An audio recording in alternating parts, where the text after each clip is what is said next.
live? I think we are here live. That's good. Welcome. Thanks, everybody. We're going to jump in here as well. Great.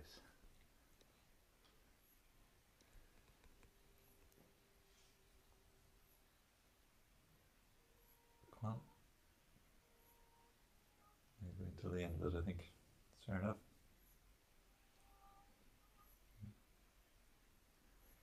Love never ends. Indeed, from the first letter of St. Paul to the Corinthians, chapter 13, there, isn't it? That lovely statement, faith, hope and love.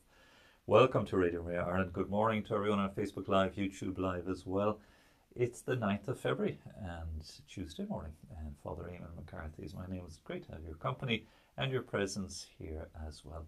Nice to gather for this Chatechesis. So it's a catechetical moment, if you want, but very relaxed, I would hope, in a chatty mode, not to undermine or to weaken the message by any means, rather to make it more accessible, make it easier to assimilate and easier to grow together in faith together as well. So again, that's not to informalize the great teachings of the Church in faith and morality, but to share and explore and to leave the conversation a little bit open for you to participate in. As always, please do get in touch. 089467200 is the text and WhatsApp number. If you're outside of Ireland, or if you're in the north of Ireland, +353 894672000. Email, of course, info@radiomaria.ie. And the number to call here is 014123456. We do like to hear from you. And indeed, we do love to enjoy it when you write to us. A few interesting items coming in the post to us of late, for which we are immensely grateful. People are so thoughtful and so kind. Very grateful to you. So thanks indeed to all who write into us here at St. Anthony's Business Park, Ballymount Road, Dublin 22. Just make a note of those if you want. If you have some of our literature handy, it's a great way to get in touch as well. All the details are there to get in touch with us and connect in with us. Of course, do like, share, follow and subscribe here on Facebook, Instagram, YouTube and Twitter. If you want to leave a comment just below here on Facebook and YouTube, please do as well. You'd be very welcome to. Even after this has aired, later on you might like to leave a little comment that will stimulate the conversation for us here. So thanks to everyone who's been in touch. We've received a number of CDs and musical items in the post that, please God, we'll get to in the coming days. Quite a number, in fact, and music requests as well, which isn't always easy to get to those. Who do we have this morning? Was it Sam? Sam Slevin from Castledarg played your request for you earlier on, Sam, if you're tuning in now at the minute as well. And Sean Keogh and Eamonn Fitzpatrick have asked for music requests too, that I'll combine here for you this morning later as well. Thanks to a listener in Donegal who sent in some honey for my voice, Manuka honey. I'll hold it up there for the camera. That's not cheap by any means. I think it's quite expensive. New Zealand Manuka honey. It's supposed to be the absolute bee's knees for helping the throat and that. So I look forward to engaging and I do like a bit of honey. So I'm not encouraging because it's very, very expensive. So I maybe not mention the listener's name. I don't want to embarrass anyone or put anyone out, but just to thank you so much. I'm very, very grateful for that. Very thoughtful thought. And I have several other listeners as well who are very, very kind. God bless you. Sending me in vitamin C and vitamin this, that, and the next thing, and all kinds of cures for all kinds of ailments. I'm becoming a real chemist in my own little world here. So thank you so much. It's so kind and so thoughtful. It really is lovely. So we appreciate that very much, your thoughtfulness, and look forward to taking that certainly. So God bless you and thanks. Here's the throat gone already. I should have my spoon handy to take a spoon of it while I'm on the video. Roisin just handed in the door the Totus Tuus magazine. We put a message on our Facebook page as well. And on the back there's a nice little advertisement there for Radio Maria as well. Father Marius, of course, the editor of the Totus Tuus magazine, and beautiful images they have as well. So do join in for that, and do, if you'd like to subscribe for that, I have an article myself in the middle of it, this edition, Frank Duff, being of course the year of the centenary year of the founding of the Legion. So that's there. It's a good chapter of a book that it's been edited and just curtailed a little bit. And I don't know when the book is going to be published. It was meant to be here in the new year. Maybe it hasn't got around to being published yet. So lots of interesting articles there and very interesting material to share with you.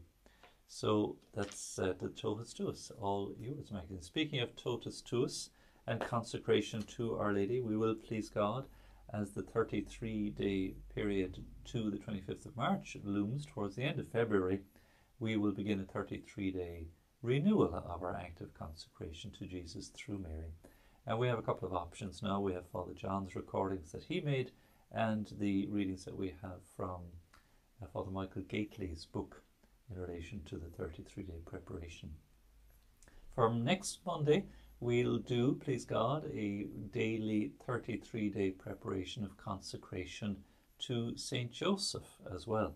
So Pope Francis has published an apostolic letter, Patris Corde, as in a loving Father, heart of the Father.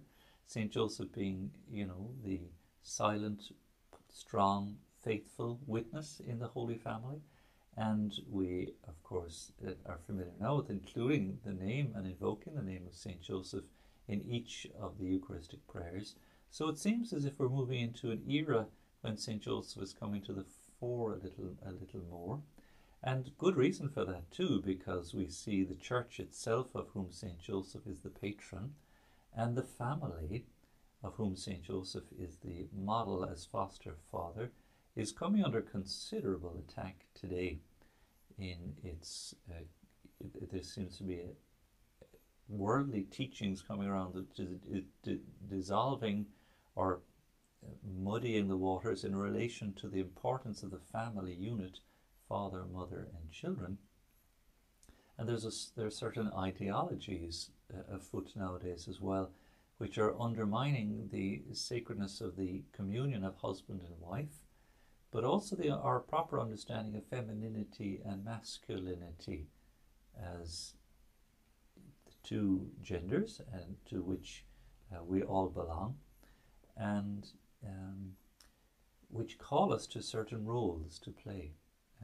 And if that somehow gets confused or undermined in some way, then it affects the well-being of the person and the family too. And it seems as if a certain amount of that, at any rate, is driven by a kind of ideological approach, as if to say, now you can choose whatever gender you wish to assign yourself. That simply flies in the face of biology and of logic. Both are. So it seems as if there's a terrible amount of confusion, and that's the evil one, is undermining our thought processes and our clarity of thinking and view, with just muddying the water, and it ends up it's pitting ourselves against ourselves, and that's what the evil one wants to do. He wants to divide. Diabolos, diabolic, means to divide, and he doesn't care. He doesn't care a hoot what way he does it. So we see it in this and so many other areas. So now we come back then to St. Joseph and seek to restore a little bit of a proper understanding in relation to the correct expression of the masculine, paternal, providing, protecting, and safeguarding, labouring, all of these things. Silence too. These are all characteristics of St. Joseph, and very important in his role as husband and foster father. So this idea of a 33-day consecration to St. Joseph is a little bit novel in its own way, but it seeks to bring to us, to unite us closer to his paternity of the Lord and his role indeed in virtue within the Holy Family. So we'll begin that next Monday, please God, and I have in front of me, I've got 2 copies of them now, which is very gracious. I'm going to give one away to somebody I have in mind. Is the book by Father Donald Calloway, Consecration to St. Joseph. We are preparing, hopefully, for print some lovely prayer cards in honour of St. Joseph to go with the year of St. Joseph. I have in the book here in front of me the Holy Father's apostolic letter as well, on the 150th anniversary of the proclamation of St. Joseph as patron of the Universal Church. So I've begun recording the little sections for the 33-day devotion here, and rather than take what Father Calloway has in the book, there might be copyright issues anyway, there are some good readings in there to share in relation to St. Joseph, which he suggests, it's only a suggestion, as part of the preparation. I might dip into one or two of those, but what I do hope to share with you principally is the teachings of the Church in relation to this apostolic letter of Pope Francis, and also the going back along to the writings of the Church, the Popes, in relation to St. Joseph, naming him as the patron of the Universal Church, and some other references that are given in that book.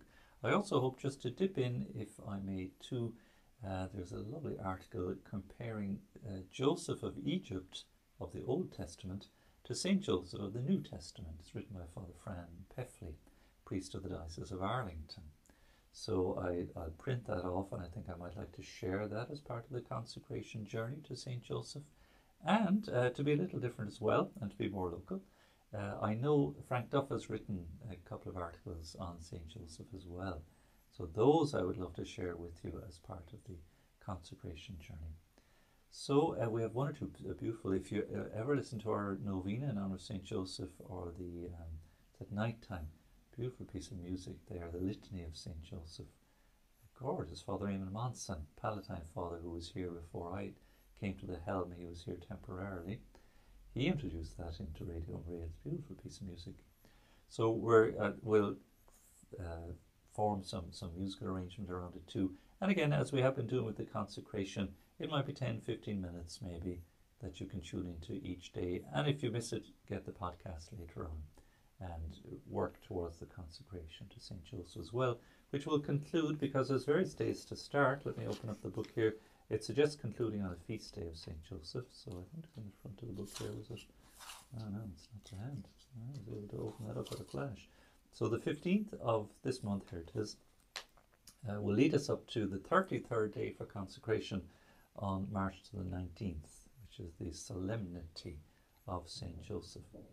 There are other dates, of course, in the year. May the 1st is St. Joseph the Worker, and the suggestion too, the memorial of Our Lady of Fatima or Our Lady of Knock, because these were the two apparitions where St. Joseph appeared, and again silently with the Holy Family, with Our Lady, and St. John, of course, in Knock. So these are the two approved apparitions where St. Joseph appeared. So those two dates, possibilities as well. All Saints would be another one, November the 1st, 33 days leading up to that. Our Lady of Loreto, there's a nice suggestion too, that's on December the 10th. Or the Feast of the Holy Family might well be another one. The espousals, of course, of Our Lady and St. Joseph on January 23rd is another possibility too. Very interesting. So isn't it nice that we're opening up an area that perhaps we haven't been familiar with, or we haven't engaged with, that of the wonders of our spiritual father, St. Joseph, as the subtitle of the book here by Donald Calloway suggests, Consecration to St. Joseph. So maybe it's worth your while or in your interest to add to your spiritual library. Remember, I was chatting last week with you about that bookshelf that you should set aside with all the best of writing materials and some of the great books that we should try to work our way through. And remember last week I was suggesting obviously the Holy Bible. The Divine Office might be a suggestion, either the 1-volume or the 3-volume Divine Office. The Catechism of the Catholic Church would be an important element, or UCAT, the Youth Catechism, on your spiritual library. And then any other prayer books that might suit. Father John, please God, now on Thursday at 4 o'clock will commence properly. He was unable to be with us last week as originally advertised. It happens here from time to time. But to share with us the autobiography of St. Therese of Lisieux, The Story of a Soul. It'll be at 4 o'clock. We'll put these up, of course, as podcasts if that time doesn't suit you to listen in, and you can listen in again. I know he has at least 60. There was a few messages came into us. If you'd like to join Father John's WhatsApp group for the book club, send us in your details. We'll pass them on to Father John, and he'll get in connection with you too. The Catechism in a Year, of course, is his other book that he's plowing through. Finished the first part, I think, last Friday or in a recent program, and is into part 2. The first part of the Catechism of the Catholic Church concerns the Creed and working through the 12 doctrines, petitions there of the Creed, and that takes no small effort to work through those. About 50 paragraphs a day, I think, is the serving size for the Catechism in a Year, and that's continuing in earnest, of course, too, on Fridays at 7 p.m. and up as podcast too on our podcast page, radiomaria.ie. Do please have a look at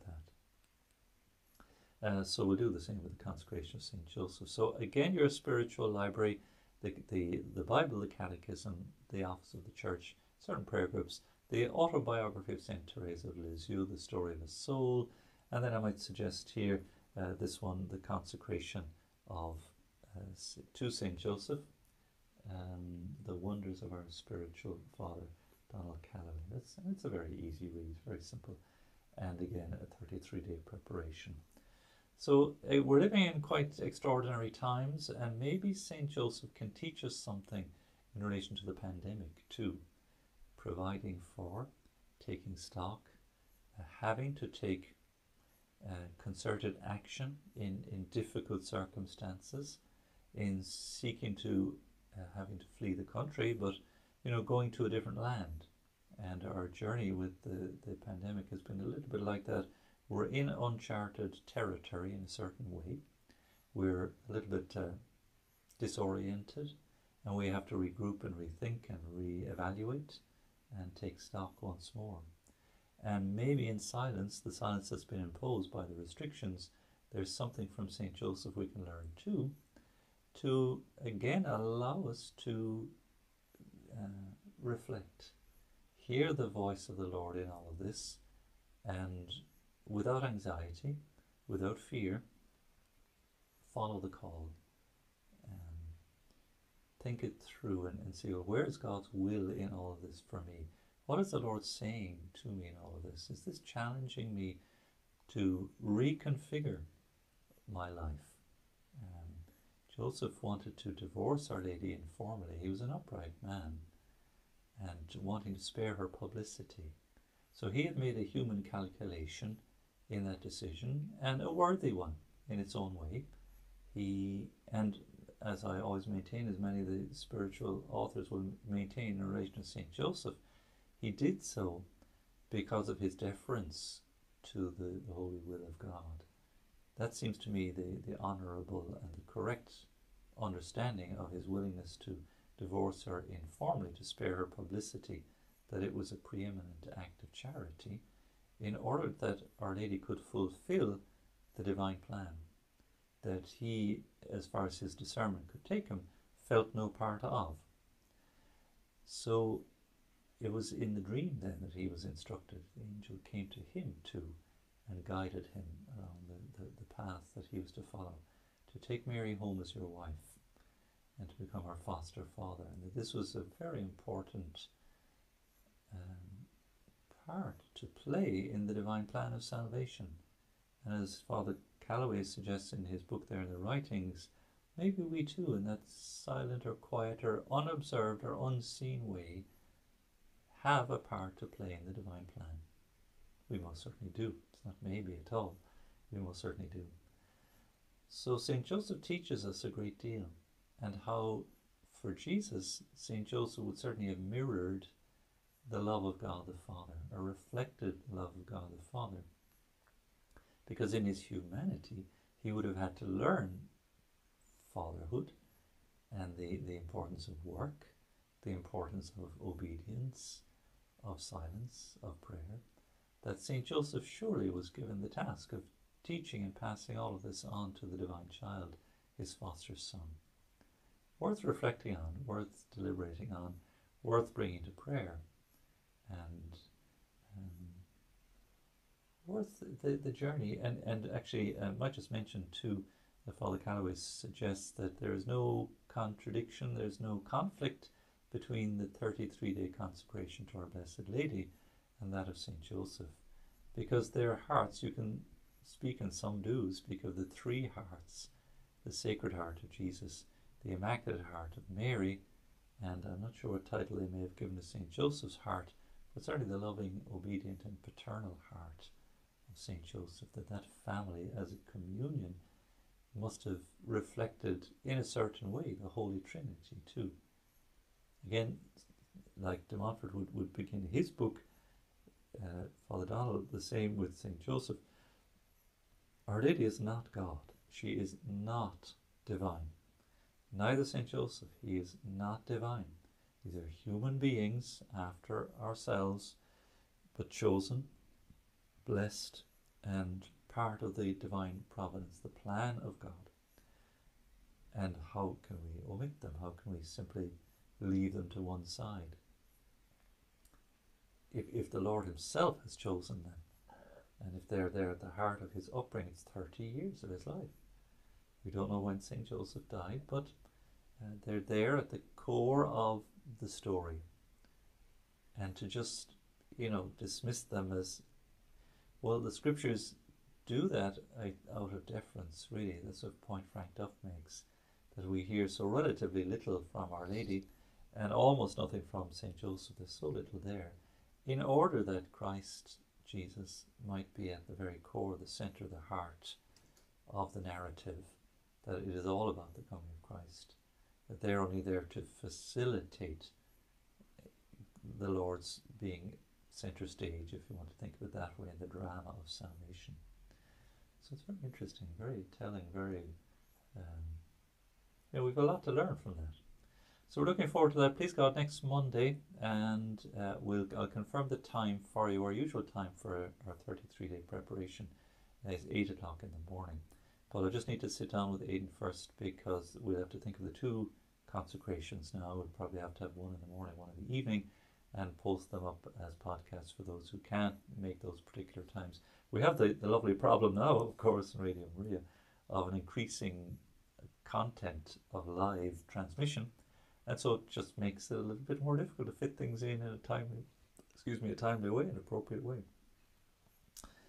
So that's a good problem to have. Haven't had that problem really before. And it would mean as we go forward, of course, there'll be less and less in the way of repeat programs and so on.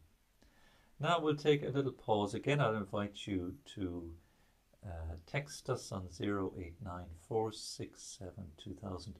Leave a message, a like, follow, a comment on YouTube and Facebook in the comments section there. We'll be very glad to receive those. Do phone us up on 014123456, or do indeed write to us at St. Anthony's Business Park, Ballymont Road, Dublin 22. Now a special request for music. This is from Eamonn Fitzpatrick, who writes to us from Sligo, and Eamonn asks for a music request for his friend JJ McIntyre, in the TLC Centre there. JJ, of course, a regular contributor with us here on Radio Maria, has been before I ever came, and is a big fan of the radio. So I'm playing this track especially for JJ at the request of Eamonn Fitzpatrick there. And a lovely card here comes to us from Sean Keogh in Glendonagh Nursing Home as well. And please play a request on the radio for all at Glendonagh Nursing Home there in Cork, and Sean Keogh as well. So Sean, I do hope you're listening in, and I'm going to dedicate this to you as well as to JJ, and thanks to Eamonn Fitzpatrick for that. And it's a lovely piece of music, the Ave Maria by Placido Domingo. Oh, he hasn't got it ready. There's me dying to clear my throat and take us up. It's just lined up for us there. Again, do text us in 089 467 2000.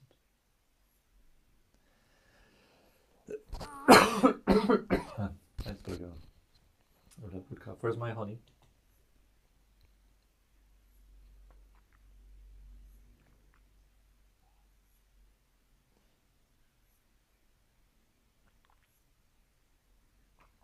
Must be coming shortly. It's taken a bit of time to get introduced there.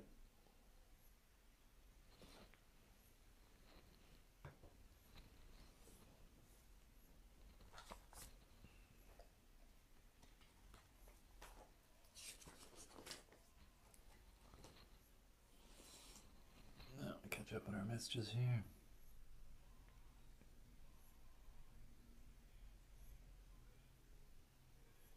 Yeah.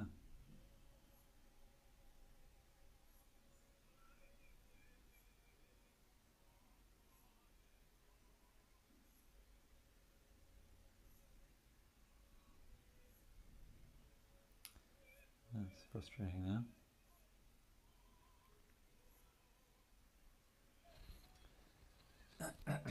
See if Ian is there now. I'll just check this out. Oh, he's gone.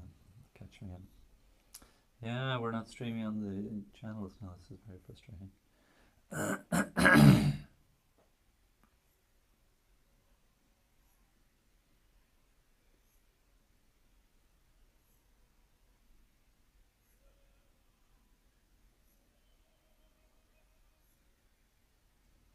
I'm going to pause it here and I'll come back to you because we're not online for some reason.